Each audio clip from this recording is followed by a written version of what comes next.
4. And starting where, sorry? Top of the page. That the same and the like might be simulated does not mean that they would be appearances or illusions. Simulation designates the power to produce an effect, but this is not only in the causal sense, because causality, without the intervention of other meanings, would remain completely hypothetical and indeterminate. It is in the sense of the sign resulting from the process of signals. Yeah. Keep going. We need to read until. That's all that. Yeah. And it is in the sense of costume, or even better, of masks, expressing a process of disguise, where behind each mask there is still another. Simulation constructed in this way is not separable from the eternal return, because it is in the eternal return that the overthrow of the icons, or the subversion of the world of representation, is decided. Okay, let's take the example of the mask. Just try to figure it out. Now, what happens in the classical or in Greek theater? You know that when the actor is appearing on stage, they are wearing a mask. Yeah, and you know what the mask is called? It's called persona. Yeah, but that's what it means to be a person. It means to wear a mask. Yeah. So the mask might represent the king of Troy. It might represent Oedipus. Yeah. Of course, once I remove the mask, the real face of the actor is being revealed. Yeah. The real face covered by a mask. The real face covered by a mask. Okay. What kind of model is that? The real face covered with a mask. What kind of model we are talking about? Platonic, exactly. That's the representation model of the theater. Because whatever happens on stage is a representation of something that happened. Yeah? And that is a reenactment of something that happened. Yeah? So therefore you can remove the mask and go back to the real you. Okay, but what if the actor removes the mask, and under the mask there is what? Another mask. Then you need to remove that mask. And what is under the mask? Another mask. And what is under that mask? Another mask. And how do you get to the real person? Where is the real person? How many masks you need to remove until you get to the real? Well, there are two answers to that.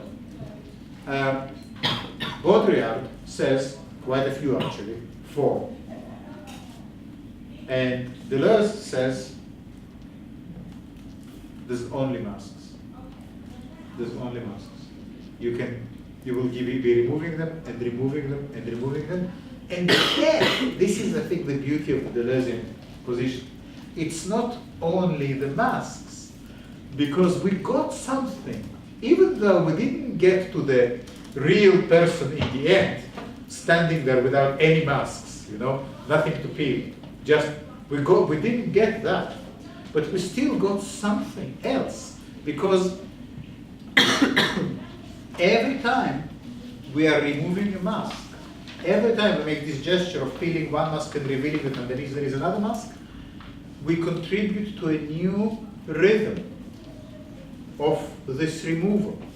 Yeah, and this rhythm of removal is the real person. So the real actor, the real person, the real it is this repetition. That is the power of simulacra to show us that the real is not the real behind the picture, is not the actor behind the mask, is the infinite, one second, is the infinite gesture of continuously removing the mask. And that's what Nietzsche calls the eternal return. The eternal return of what? The eternal return of the mask removal. That is the real. The real is the mask. And the real is the continuous removal of the mask. It creates a rhythm. The rhythm is an entity.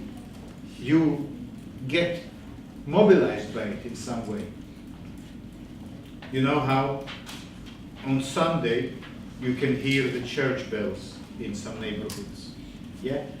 And what is the idea of the church bells? They mobilize everyone to come to church on Sunday. So whenever you are in the field or in the house or in your yard, you hear the church bells and you are mobilized. Yeah? So, how did we get there from the mask? But that is the eternal return. That what is being repeated is these layers of simulacrum. Yeah? That is the real. And that came to us from Nietzsche, who is present here, slightly obliquely in this text. Where is the eternal return in photography? That's what I want to find out before we start this session. Where is the eternal return in art making? What is the eternal return? Are we clear about it now? No. Process. Good. The eternal return is the process. Because everywhere, whatever it is, the cup, glasses, newspaper, iPad, bag, table, cable, pen, everywhere is a process. And while all these things are different, and they point to different realities, and they have different agendas and different stories, everyone is a process. And that's what repeats. So in a sense, you might say what repeats eternally is representation.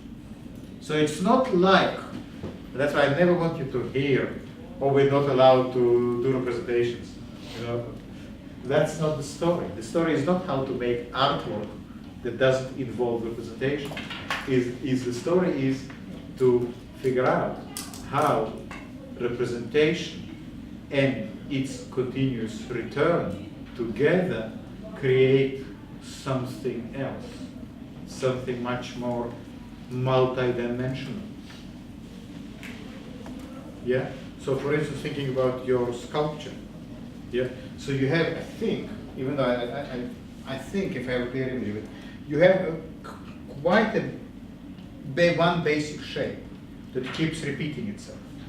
Yeah? Now, it could be that in the end what you made is mother and child.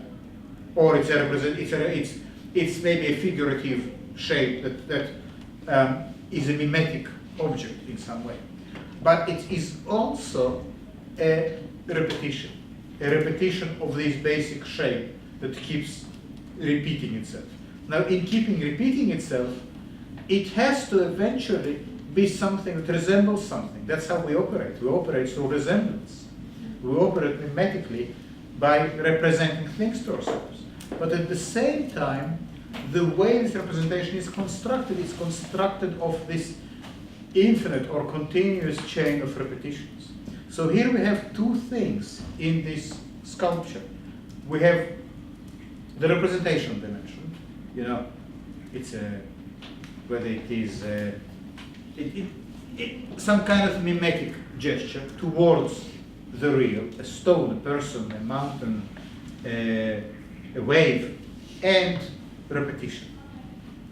And you cannot really have the one, you cannot just have repetition without that forming something mimetic. It would be quite hard. I'm not even sure if it's possible. However, the artists for a very long time just focused on the mimetic dimension.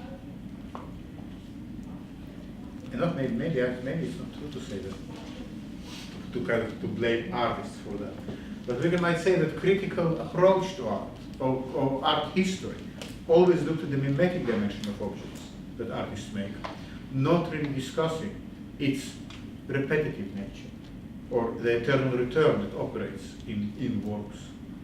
The eternal return of a gesture. A highlight of my visit to Copenhagen last week was they let me into a room in the museum with just one little painting by Van Gogh of kind of wheat fields, and they just let me sit there for a while, and it was nothing else, just this small painting like that size, that size, in a room of that size with a bench, and it was really spectacular because then you could really see how all this wheat and the way it moves in the wind, and it's kind of, it's so plastic, it's so somehow sensual. It's all just made with rhythms. Yes, so that's the eternal return. And what we get here, simulation constructed in this way is not separable from the eternal return. Simulacra, how the Les wants to understand it, is the eternal return of the removal of the mask. Yeah? And there is nothing else underneath. And because it is in the eternal return that the overthrow of the icons of the subversion of the world of representation is decided. It doesn't really mince words here, as you see.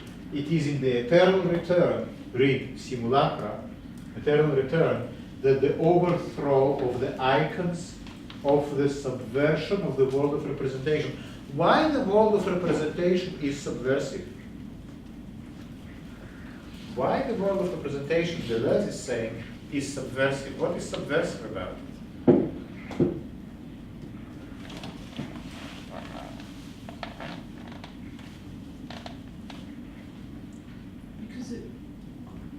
Yeah? Is it because it could be one reading, one That's simplification? right. Because it is patriarchal, because it is hierarchical, because it is monosyllabic. It always says the same thing. A is a picture of B.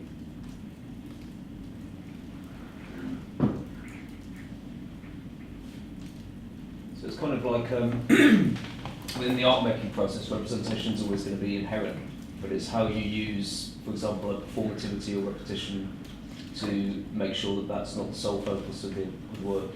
Great, yeah. And that suggests that you can look at a representation, at a figurative object, but you don't need to only focus on its representational dimension. So you see, overcoming representation, according to Deleuze, is not about abstraction. And the ready-made rejects abstraction. It's the opposite of abstraction. It's very figurative. Yeah? But it seeks to somehow establish this. The eternal return is also think about this candle between two mirrors, endlessly reflected. That is the eternal return. It's not like within these two mirrors. Have you ever been in an elevator with mirrors on both sides and you see these infinite tunnels of yourself? Yeah? That is already eternal return. Yeah? And if you look... Ideas on that is with the round mirror, and so it's like endlessly. Yeah. And each time, each one of these iterations is different from the previous one. It's not a copy of it. Of course, there are copies of each other. There are reflections of reflections of reflections. But it's not identical. They differ in scale, they differ in size, they are just different. Yeah? And they are, if you would say, do it with a video camera, recording a video camera, filming itself in a mirror, you will see it's actually very interesting to do it, and there are some examples on YouTube that show how, because of various noise and glitches that keep being manufactured and the feedback loop that amplifies them, how various new shapes are generated through this feedback loop. Yeah? Just in the same way that in the audio feedback loop, there are always additional sounds being generated. Have you ever tried, for instance, to record yourself speaking when you have a microphone and you speak into the PA, and it also picks up your sound and feeds it back into the microphone, yeah? So it's not just your voice amplified, there's a lot of additional sound, kind of zooms and whistling all being generated, yeah? Where they are coming from, these sounds? And we could experiment with it, it's very easy. But where all these additional sounds of the PA picking up its own sound and feeding it back into itself, where they are coming from? They are generated by this eternal return. Yeah? So the eternal return also produces new images constantly. But these new images, they are not representations of anything. Do you know this whistling sound that happens with the open mic in there? Yeah? Yeah? What is it a representation of? It is just produced by the feedback loop. And if you do it with a video camera, the same thing happens. Objects start to, visible objects start to appear that are not mimetic of anything. They just produced in their full virtuality, but they're real sounds. But they are not made by anything. Yeah? They're not representations of anything. Does it make sense? Remember once I showed you the Format Brothers of Freddie Mercury singing the International in Japanese? Now would be a good time to go and listen to it again, because that is all about simulacra. Yeah, and then see how it works, how they produce this kind of voice, which is both a real person, Freddie Mercury, and completely artificial. But both at the same time. It sounds like him and it's not him. And that is uncanny. That is kind of crazy that you can do it. Because we like to know whether someone is dead or alive. We want some clarity about that, please. We don't want this sort of ghosts walking around. Yeah? But guess what? Ghosts is what we need to get used to. Because that is a bit like artificial life. This sound, which is specifically attributed to a person, and is completely not produced by any person in particular.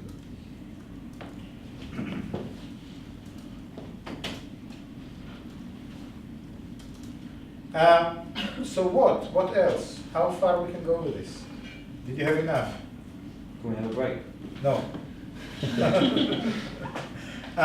No, because we're going to finish in 10 minutes, or we can finish now if you want.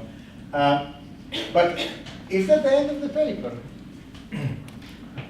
Well, it was interesting, that very same passage about science as well. What because page? The one we were looking at, 54. If we say of the simulacrum, yeah? No, 54, back to the same, because Ah. he wasn't only talking about representation, he was talking about science as well. Which again kind of goes back to the discussion we often have Yeah. as to, whether you can have a symbol or a sign or something. So where is it? Saying it's the same paragraph. In the sense of a sign. So you're saying the overthrow of the icon. You can overthrow all the sign that's a sign of something. It is in the sense of a sign resulting from the process of signals. Well, because a mask is a sign, but in the traditional theater, the mask is a sign that refers to a signifier. It's a signifier that refers to a signifier. Yeah? It's a sign that refers to a person, Hamlet, Oedipus. But here, the mask is not referring to anything in particular, it's just a mask. And when you remove it, underneath there is another mask. So the sign is not functioning. What is interesting about the sign in the Deleuzean reading is that the sign doesn't point to a signifier, but just to another signifier. And that to another signifier, and you just have this infinite chain. And that's in 1,000 Platos. That is not, but the person who develops it with more gusto is, of course, Derrida of grammatology. Because Derrida is much more interested than Deleuze is interested in science and linguistics. And he makes a very careful reading of the semiotics of Saussure, which Deleuze, I don't think that is kind of his main thing. So I just want to go with you. I know you are tired, but that is almost over. I wanted to read with you one bit about the overthrow of Platonism.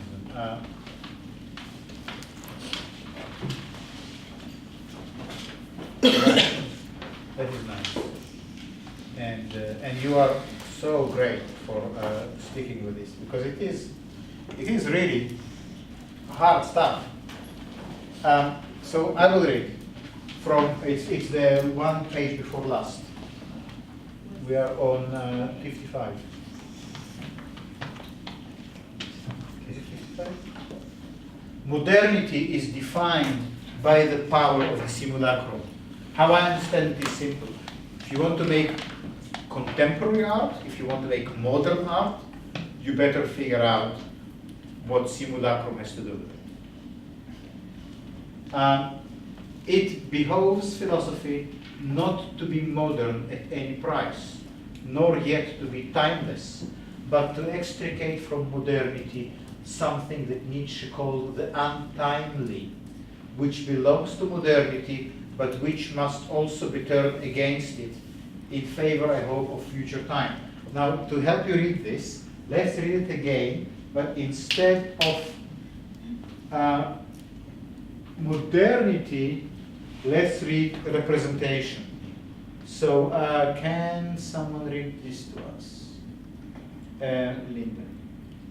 Could you read to us what we just read? This first, until the future of time. This 1, 2, 3, 4, 5 lines. Representation instead of modernity. Yeah, but just Representation is defined by the power of simulacra. great. It behoves philosophy not to be modern at any. No, representational. Oh, sorry. It And behoves- instead of philosophy, can you read photography or can you read art or something like that? It behoves art. It beholds art. No, I can't do this. Yes, you Someone can. else has Yes, to you do- can. Someone else has to do it. I can't do it. Okay, let someone do it.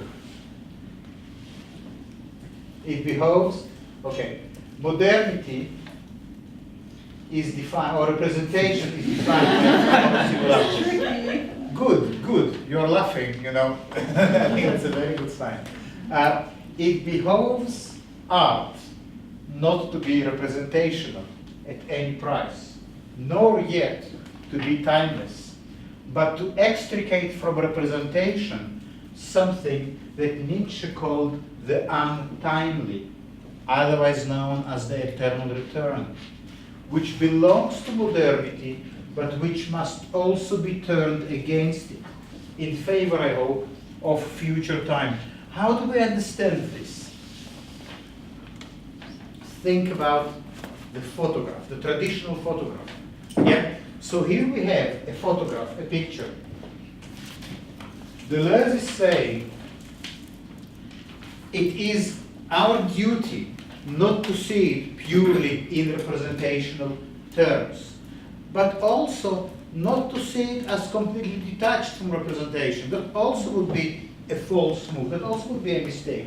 Instead, what we need to do is to extricate from modernity or from the photograph something that Nietzsche called the untimely. Can you open it for me if you have names? Thank you. Because that I think is a good example. So that is the photograph, yeah.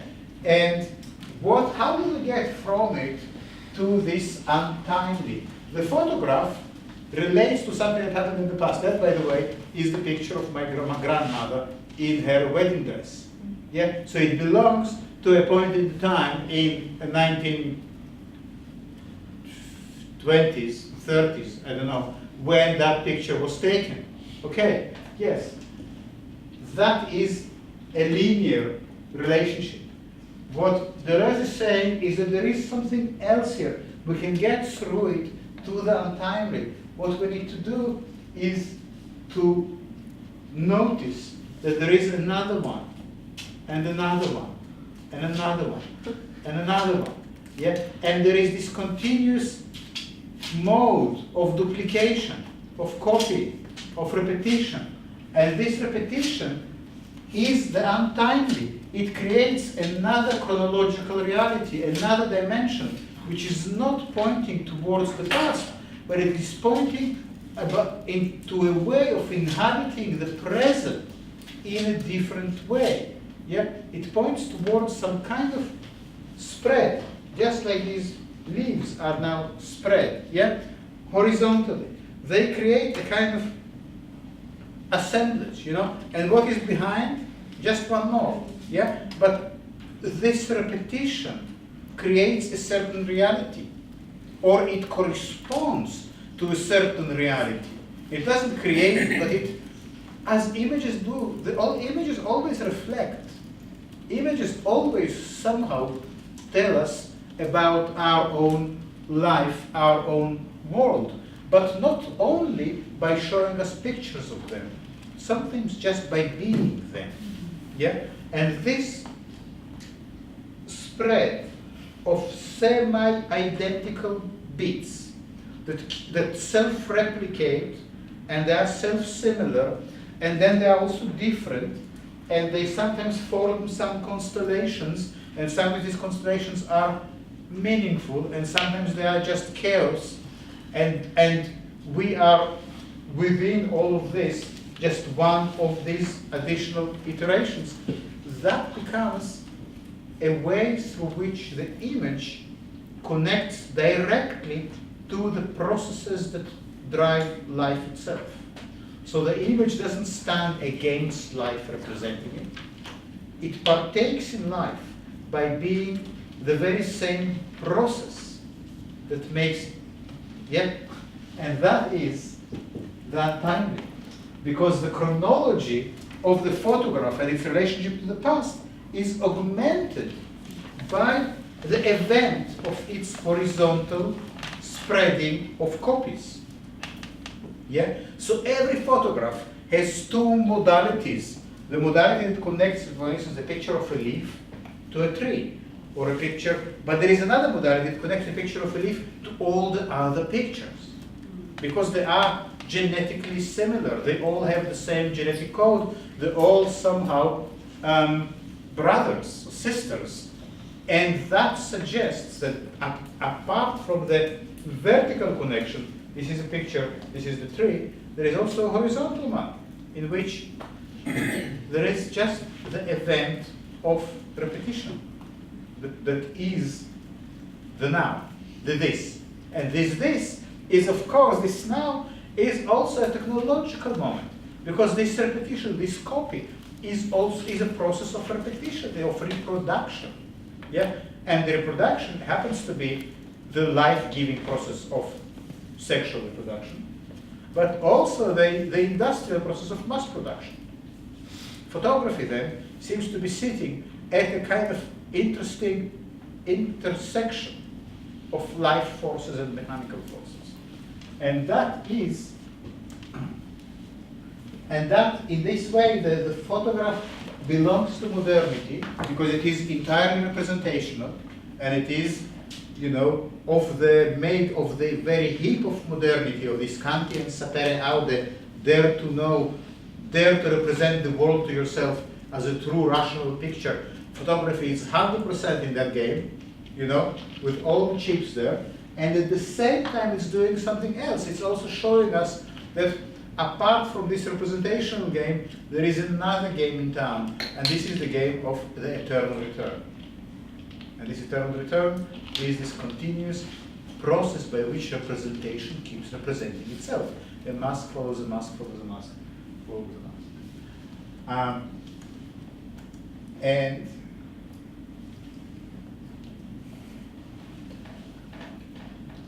that, what it means to overturn Platonism. It doesn't mean to say, now, you know, we're not going to read Plato, we're going to step away from this image object model, we're going to now find another model. That will be a false move, because you will find exactly the same model in new time. To overturn Platonism is to realize that in talking about representation, Plato is also talking about the eternal return. That the eternal return of representation is already there. To overturn Platonism is not to this Platonism is not to say that Platonism is a bad representation.